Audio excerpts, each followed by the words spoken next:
সেনাবাহিনী, RAB, police তারা কিন্তু একটা বিষয় উল্লেখ করছেন, যারা এখানে আসছেন তাদের কাছে যাতে কোনো রকম কালো যেই পতাকাগুলো থাকে সেই পতাকাগুলো যাতে না থাকে সেটি কিন্তু আসলে তারা লক্ষ্য করছেন। আপনি দেখতে পাচ্ছেন যে আরেকটি খণ্ড মিছিল সেটি কিন্তু আসলে আসছে এবং তারা গাজীপুর টঙ্গী থেকে, যেটা দেখা যাচ্ছে যে তারা তাদের ব্যানারে লেখা গাজীপুর টঙ্গী থেকে আসলে তারা এবং আমরা এই মিছিলে কিন্তু আসলে কালো পতাকাটা দেখতে পাচ্ছি এবং সেনাবাহিনী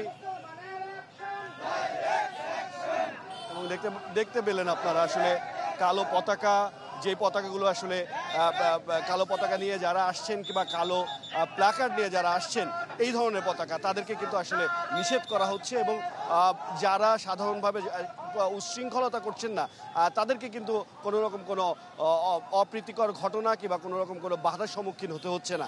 এবং আরেকটি বিষয় একটু জানিয়ে রাখি, যারা এখান থেকে যাচ্ছেন মিছিল নিয়ে, যারা সরোয়ার্দী উদ্যানের দিকে যাচ্ছেন তারা কিন্তু শান্তিপূর্ণভাবে মিছিল নিয়ে যাচ্ছেন। আপনি একটু আগে দেখতে পেলেন যে শান্তিপূর্ণভাবেই কিন্তু আসলে তারা মিছিলে অংশগ্রহণ করছেন এবং সাধারণ মানুষ যারা এখান থেকে যাচ্ছেন তাদের সাথে আমরা কথা বলেছি, তারা বলছিলেন মুক্ত ফিলিস্তিনি রাষ্ট্র তারা চান এবং ইসরায়েলের যে বর্বরতা সে বর্বরতার নিন্দা জানিয়েছেন তারা এবং এই নিন্দা জানিয়ে তারা কিন্তু আসলে এই সংহতি প্রকাশ করে ফিলিস্তিনির সাথে তারা এখানে অবস্থান করবেন।